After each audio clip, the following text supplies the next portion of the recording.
Elizabeth Grojean, you beautiful gift to this world. Welcome to the kitchen table, my sister. We're so Mm, happy to have you here. Thank you so much for having me. I'm really excited. Don't you love? I was just thinking about this the other day. So I just had my 40th birthday. Here's to the gift of Happy wisdom. birthday. Yeah, I love Oh, getting older. I do. talk to me about that because I don't feel like we talk about that enough. I was telling friends, I feel better at 40 than I did in my 30s, than my 20s, in my teens. Absolutely. Talk to us about that. When you talk Yeah. about wanting the wisdom that comes with aging and love it, what does that mean to you? I just feel I'm 42 and I forget my age sometimes. Like I went to the doctor the other day and I told him my age and he was like, "No, you're not." And I was like, "What are you talking about?" He had to tell me my age. So that's a good thing, I guess. So I'm 42. I had a baby when I was 40. Mm, And I just noticed now in this chapter, whatever you want to call it, I feel so much more settled, grounded, and confident. mm, Back at my earlier self, and I think how hard I was trying or, hoping or like trying to get there. And I feel like I'm here now. mm. What do So, you think?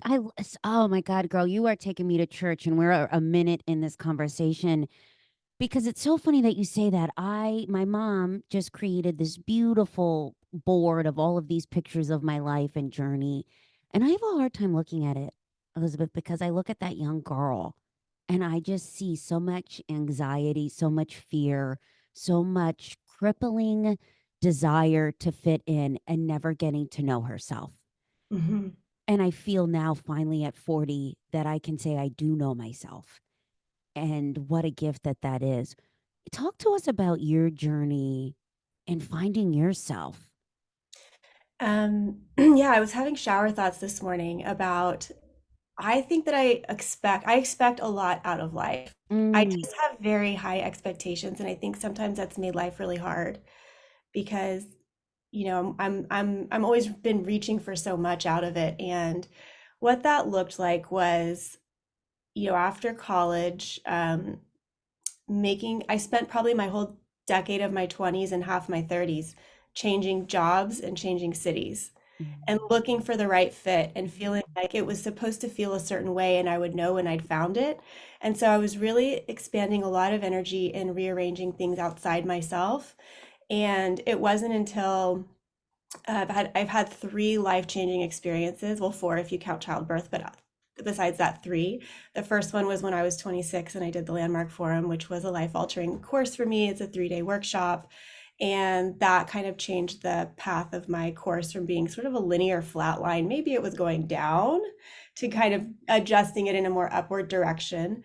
And that was my first experience with going inward and sort of questioning and looking mm, at what was it within me that made me feel happy or not, or satisfied or not, and stop trying to fix external factors. mm, So I think I'm giving you the long answer to this story, but then I moved to New York, and that was an amazing chapter of reinvention. I really always wanted to move to New York, but before that, I tried on Washington, D.C. and Chicago.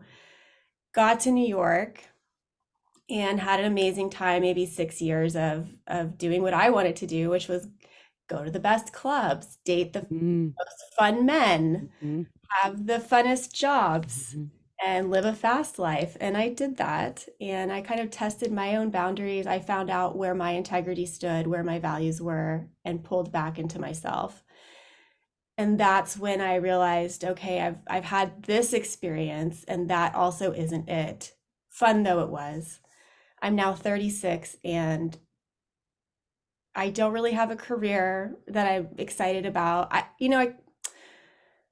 kind of felt like if I had done better at certain things, I would have had mm, enough to show for it and I would have what I needed to validate myself and I wouldn't mm, need to continue searching. mhm, But I didn't have those things. I felt like, okay, I've got a nice job, I've got a nice apartment, I'm single, but like, what else is there? So I left my job and my apartment, and that's when I bought my one-way ticket to Bali and went on this sort of quest or search, I guess, to sort of stop trying to control or fix it all and be more curious and find out what I wanted to take a more creative approach to my life. And I knew that all the things that I'd been doing to try to control it weren't working.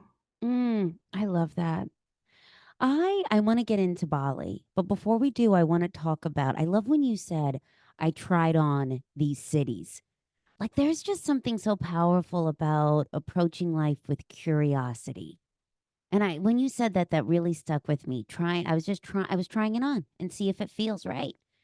For the woman listening, for our tribe member listening that is feeling stuck, that thinks I've been having a lot of conversations about this lately, thinking that they get the thing, they achieve the thing that was supposed to fix it all, and they get it and they're like, "Mm, that's not it. This Mhm. wasn't what it was supposed to be." What would your advice be to them? Ooh. Oh, gosh. I'm not quite sure. So, I feel like I'm there a little bit. Like Yeah. I'm living my dream right now. Hmm. Created a business and I've got it all. And for me now though, it has a different quality because I'm not doing it from the outside in. It kind of came from the inside out as a Oh, self-expression. And so even though there's always more goalposts or more places to go and I want to go bigger, go farther, it's coming from within me instead of from without.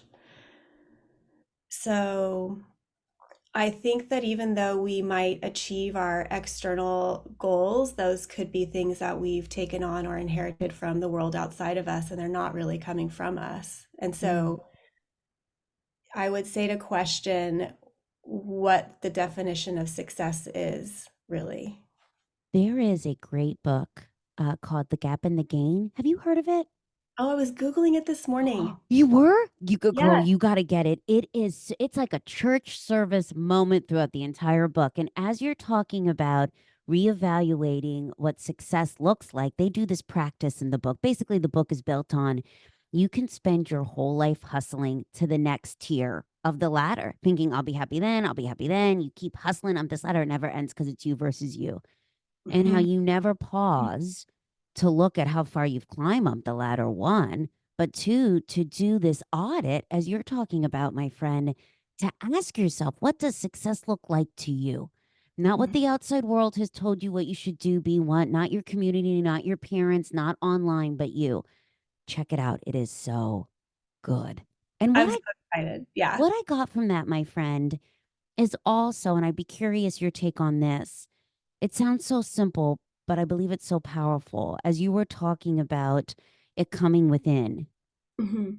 giving yourself the space in this constantly busy world to hear yourself. Yeah, there's something I can say about that is Yes. in my experience of how I was able to access that for myself, it was a process and it took time and intention.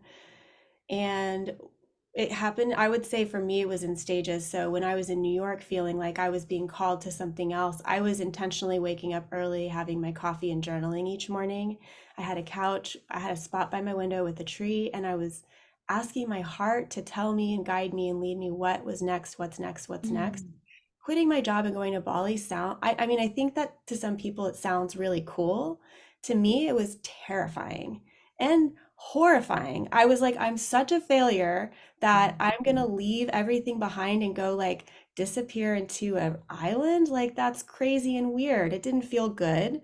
I wasn't proud to tell people what I was doing. I was kind of like embarrassed, to be honest. Mm. But I was doing it because I felt so clearly pulled and guided, and I was seeing signs all around me, Bali, Bali, Bali, that it was kind of like, I have to do this. And there's one article that I read. Um, I forgot her name. It's L something, but the Medium article is called The Intersection of Should and Must. And it became a book. It was this powerful Medium article that I just kept returning to between should and must. And your must is what your heart's calling you to do. Mm. And so that was my first carving out time to hear myself. But then I would say getting to Bali was that on a whole new level because in essence that's what it is. You're going to the opposite side of the planet. Everyone in the United States is asleep while you're awake. So there's literally no texts, WhatsApps, Instagram updates, emails. Like you have total like privacy. Oh, I love that. And as you're talking, Elizabeth, it just made me flash to my own journey. And I want to give a shout out to this because I feel like our world, our consumerism world, our digital world has you believing that it's going to be great and fun and magical. No, you're Mm, going to question yourself. You're going to feel like shit and yes. it's going to be really uncomfortable. Would Uncomfortable is definitely the word for it. It is highly uncomfortable. yeah. And so talk to us about this. So you say yes to this trip to Bali. You feel called to it. You knew what was working wasn't working for you and you were meant for more. And you were asking your heart to lead you to it. So you get to Bali and talk to us about what happens there. Right. So immediately I go into thinking, oh, I'm so fortunate that I have this time. I need to make the most of it. I need to be Mm, super eternally grateful for this. And I started to make lists of everything I could do to maximize my time. So I take my type A approach and I start to apply it to Bali. And within like 3 days, I'm sick of myself. I'm like, what am I doing? I've like gotten the unlimited yoga membership and I'm going 3 times a day. And I'm like, oh my God, I can't walk into this yoga studio again. I hate it. So I decided to take the opposite. I was like, okay, if if I can't micromanage my vacation, which by the way is open-ended, I don't have any deadlines. I'm going to do the opposite and see what is it that I feel like minute to minute, moment to moment, day by mm, day. What is it that I feel and get curious about what I really want instead of what I think I should be doing. mm. I love that. I had a girlfriend say to me the other day, I just get so sick of myself sometimes. Like I am addicted to the list. Oh A- yeah. And I know, and I'm addicted to calendar invites. And Elizabeth, in your journey of this getting to know yourself and this moment in Bali where you're like, I just need to enjoy it. What's your advice to us in our day-to-day life where we might be able to just create a micro moment to loosen the grip a little bit? Do you have any rituals that you still keep in contact and in home as you build this business and you're a wife and a mother and all the things to still hear yourself? For me, it is very challenging, and I don't have as much of a structure at all because my son wakes up at 5:45 or 6, and the mornings are the time when I'm clear. If I try to do this at night, it doesn't work for me. Yeah. Um, but maybe once a week I will wake up early and I'll have that coffee and I'll have that time. And I did it this morning. I woke up at 4 a.m. And I'll say this, it sounds like so extreme, but I noticed there's like a wake sleep cycle. So for me, if I set my alarm for 5:30, it sounds really early, but I'm dead asleep and I can't get up. But if I set it for 4, I'm like, okay, I can get up. I don't know. That's just like a little tip from people who might be like me, like circadian rhythm stuff. Um, and then the other one is exercise. I go off the rails if I do not get exercise. So I do 3 days a week of some kind of movement. Right now, I'm jogging him to school twice a week in the stroller. So Mm. that's it. Or I'll try, like, we talked about this, I think trying to take a call, walking around the block just to get outside. I So, love that, Elizabeth, of listen, when I drop my son off, I make the most of that and I will run the stroller mm, to the daycare, the preschool where I drop him off. That counts as exercise. I feel that we think it needs to be a 45-minute Peloton workout or a Barry's boot camp or an Orange Theory and I need to do an hour and it needs to be so hard and I need to feel like shit on the other end of it. If I didn't, then I didn't work out. Nah, girl. get what you can. Get Yes. what you can and make it work for you depending on the season of life that you're in. I I love have that. a gorgeous gym membership that I pay for and I don't use. I'll just say that. But I love knowing that it's there. And sometimes I go sit in the steam room, I take a shower, and I don't work out and I don't feel bad about it because that's what it's there for me. Oh, I love that. I love that. So I want to go back to Bali because you had an idea there that changed the trajectory of your life. And I Yeah. want to unpack that because we all have these beautiful ideas every day. And I feel that we don't give ourselves the space to lean into them Yeah. and we run Yeah. from them. So talk to us about that idea that you had and the courage that you had to really step into it and take action on it and what it became. So it was a lot of micro decisions, micro choices. It starts off small. I think sometimes we think that it's going to be a big bang, and Mm, it's not. It is small whispers, and it's like following the breadcrumbs. So I was in Bali and I left. I was there 3 months. I thought, this is great. I'm so happy. I'm so like my cup's full. I'm going to go back to New York, jump back into life. I got to New York, reverse culture shock, boom. I was like, oh my God, what the fuck? I'm not ready. Now I have no money because I spent all my savings in vacation and I have to either get a job or like I don't know what. So this was like my biggest leap was to decide to go back to Bali. I took kind of like enough, I had enough to live on for a month to my name. And I bought another one way and I was like, wow, I really better find a way to make this work. And this was like the path, building it beneath your feet as you run. Because Mm, this choice that I made was conscious that one way feels good to my body and my soul, the other way feels like fear and contraction. So mm, being in New York, getting a job felt safe. It felt like the right thing to do, but it felt bad. mm, Going into the unknown felt terrifying, but it felt good. mm, So it was like, I'm going to go into the direction of what feels good and trust that whatever is giving me these signals is coming for a reason and it's all going to work out. And it did. So I went back to Bali and right away my old employer offered me a retainer for freelance work. So I had an income to work off of. And I had an intention, which was to find a way to build a business that was um, I guess I hate to say this word, but like digital nomad business, mhm, because there are a mhm, lot of people working and traveling, and I wanted that freedom. mhm. So I was like, I'm going to go back and find a way to do this. And I also believe the people we surround us with are the most powerful indicators of our success. So the people in Bali were having the lifestyle that I wanted. The people in New York were having a different kind of lifestyle that I didn't want. I wanted to put myself around the people that were living life the way I wanted to live it and trust that I would be like a sponge and somehow or some way it would come to me too. Okay. So then the idea was to, okay.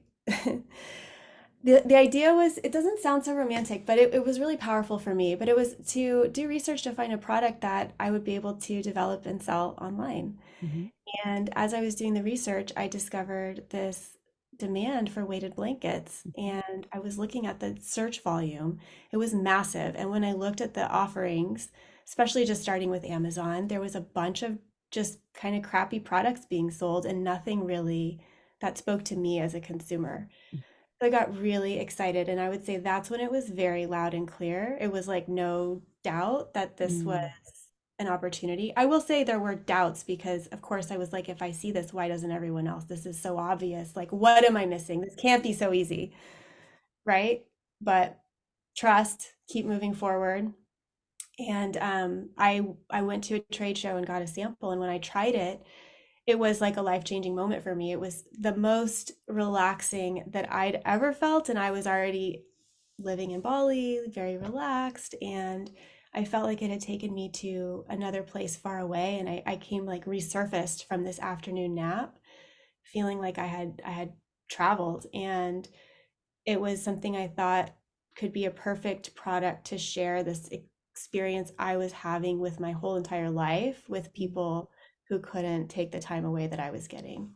Oh, I love that. And I love the reoccurring theme of trust. That, that's been my word this year. Mm, Trust me.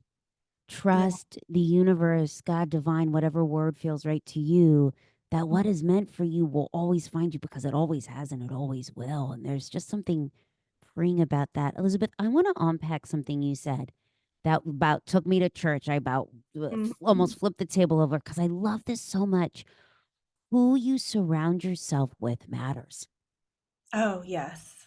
Yes. And I will say, for the listener listening that thinks, I know I'm meant for more. I don't know what to do. I don't know where to start. Where you can start is being intentional on the rooms that you sit in. If the rooms that you sit in do not inspire you, get yourself a different table. Hmm. Yeah. Yeah, How, absolutely. how are you intentional on who you surround yourself with? Like, do you curate your digital feeds a certain way? Do you curate who has access to you? Talk to us about what that means in your life today. Yes, I'm very intentional about participating in groups that are helping me grow as an entrepreneur and as a person. Um, they cost a lot of money and they can sometimes take a lot of time, but I think that being in those rooms is kind of like the way to unlock doors. So I'm in several groups, a mastermind, and generally they're related to business, but they're with high quality people. Mm. Um, so that they're gate kept, and it's really important. And then my time, of course, is all of our most precious assets. So I'm only spending it with people that are on a certain frequency, you know? Oh, I love that.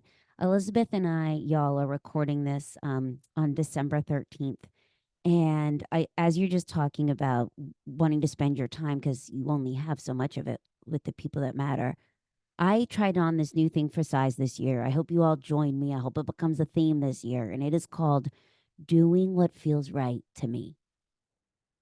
Mm. Michael and I spent Thanksgiving, just the two of us. We went out to eat and we spent the day in front of the fireplace. I read a book. We played with our dog. We went for a walk. And I felt, Elizabeth, so much calm and peace that I had not felt in a holiday in a long time. And I did not realize all the additional anxiety, guilt that I was placing on myself to be in all the places and do all the things. And I sat there and I thought to myself, there is so much power in taking a beat and asking yourself what feels right to you. Let Mhm. that be the guiding light in any decision, whether that's the holidays, whether that's going to Bali, whether that's looking for the business decision. Do you have any mantras or anything that you live by in this season of your life as you are building Baloo Living? Which, guys, check out Baloo. I'm going to link it in the show notes. It was featured in a thing called Oh magazine, if you've heard of Oprah. How do you, yeah, like, do you have any mantras or anything now that you stick by so you don't get consumed by Baloo and growing it and hitting the next check marks and goalposts? What I've begun doing is less of a mantra, but more of remembering to talk to God. And Mm, I view God very broadly, but when I say something out loud, like, "Hi, God. Oh, I remember that you're there. I'm not on my own. It's not all up to me. It's not on my shoulders."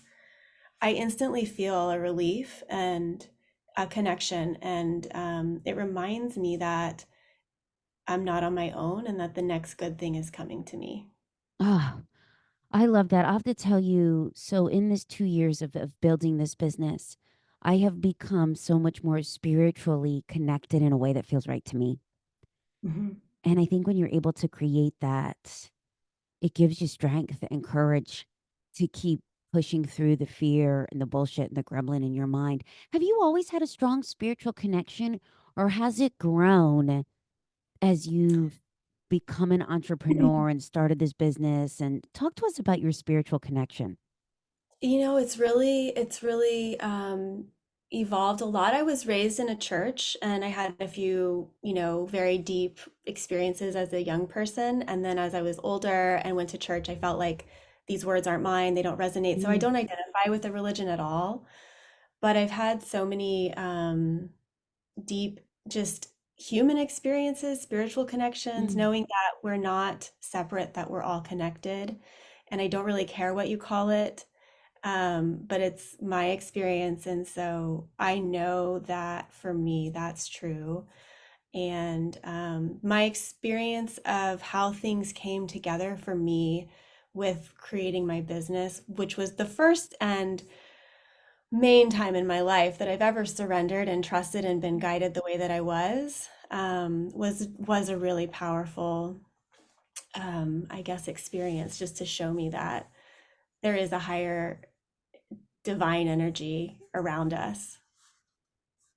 What would your advice be, my friend, to one of our members listening who is looking for a spiritual connection, but they don't know where to start? Any advice? Well, this was shared with me by someone I really look up to, and she said, just start small, like just start talking. Just, Mm, it might feel so silly at first, but it's like a relationship with any other friend. And so the more you kind of give energy to it and nurture it, the more um, it gives back to you. So just to start talking out loud to whoever that is for you to tend to that relationship and start to deepen it that way. mm, I love that. Elizabeth, if you could turn back the hands of time and talk to your younger self Mm. before she went to Bali and struggling to find her place in the world, what would you tell her? think about this all the time as a parent because you want your child to have everything that you've already Mm, gained. But of course, you can't transfer the knowledge that way. They have to have their own growing up experience and figure it out for themselves, whatever their path is and whatever they're meant to learn.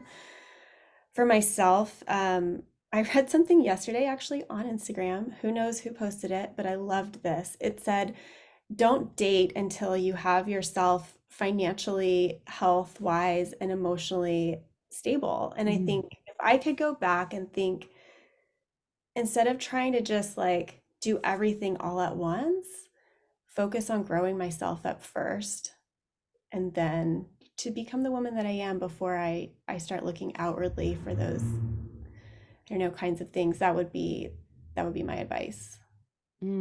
I love that. And that is so true. You know, I met Michael, my husband, in my late 30s. And Elizabeth, I remember, I'll never forget it.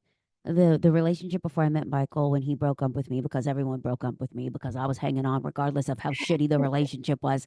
And I remember sitting in that car and thinking to myself, I am such a loser. I Mm, can't keep a relationship. Everybody's getting married. Everybody's doing the kid thing. Everybody's having the house in those suburbs. And I can't even keep a relationship together. And little did I know that that would spark this year-long journey of finding me and then finding the love of my life.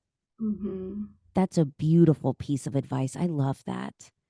Elizabeth, I also want to talk to you about, because I don't feel like we talk about this enough. You are a mama, you run this business, you are wearing many hats. What's your advice to the mama that feels like she's barely hanging on, has sort of lost herself in being a mama mhm. and wants to find that piece of her again? Um, for me, I find it in friendships, actually. Mm, So something else I read recently was there was a study that was done. They studied tribal cultures and found that in that kind of environment, a child is raised by 24 adults, and there's 8 primary caregivers. And here we are trying to raise children with one mother and a father, and we know mothers do more than yeah. fathers. And so I thought, well, we recently moved back to New York. I was in Texas where I had my mom, stepmom, and dad. So we had this really amazing support system that we left behind. Don't ask me why, but like we did. Hmm. And now we're here in New York, and um, I'm getting intentional about building my village. And Mm, so, I'm in a group. This is going back to who you surround yourself with. I joined a group of moms. It's a paid group, but it's curated and grouped. And so we have a pod of Brooklyn moms of kids all 0 to 2 years old.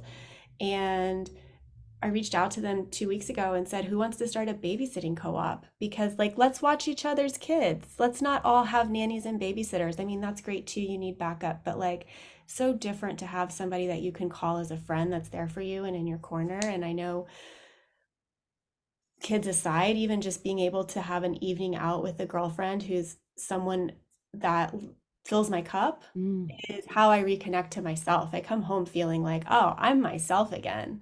mm. So I think that's one thing. It's easier said than done because I think sometimes the challenge is finding that time or finding that support to watch your children. But I think that's time with women is really necessary. That makes me flash too. I love that piece of advice. Thank you for sharing that because I think sometimes we don't even realize it. This has been a constant struggle of mine, Elizabeth, is to ask for help. Hmm. I have tendency to think I'm fine, I got it, when I'm not, and I'm barely hanging on, and then it Yeah. shows up at the worst possible way. And so there's something about I love that about surrounding yourself with a tribe and raising your hand and asking for help because caring for yourself doesn't happen alone. And there's something I want to say about asking for help. I Please. know it's hard, but when you ask for help, you give other people around you permission to ask for Mm, help too. It makes me mm, a little bit emotional because I'm also someone I don't naturally ask for help. yeah. But to accept it from someone is also such a gift You to know, them. I want to ask you this. So yesterday I was leading this workshop with a management development group, and this really interesting question came up. And I talked about the pause, like taking a beat before you emotionally respond to the email, to the text, to the thing. Like our world has you believing that you need to be responding right away and dun dun dun. You become so transactional that you can't even hear yourself. And This guy had said something. This young gentleman had said something that was so powerful, and he's like, "Well, I don't know how to hear myself. Like, how do I know?" Oh, wow. I thought, "Wow, how Yeah. do you know when you need to ask for help?" Well, sometimes I don't know until it's too late, and I'm Ding, like, ding, "Oh my God, I'm been having there. a meltdown. Ah." I can look back and say like, "Oh yeah, I should have asked for help earlier." Okay, but I'll have to give a lot of credit to my husband here because he started to request and require that we do weekly planning together. Mm, I'm used to running on my own, like I know what's up. I'm putting things in here and here and here, and I've got all the pieces moving, and it's fine. But you can't incorporate help from other people when you operate last minute as easily. So, calendar planning, we do a week ahead. We have a whiteboard calendar. I think it's like super nerdy, but also amazing. And so he just kind of forced me into planning our 2 weeks Christmas vacation where we're going to see my parents. And I never plan. I kind of just like, I'm going home. I don't have plans. I'm going to hang out with my parents and blah, blah, blah.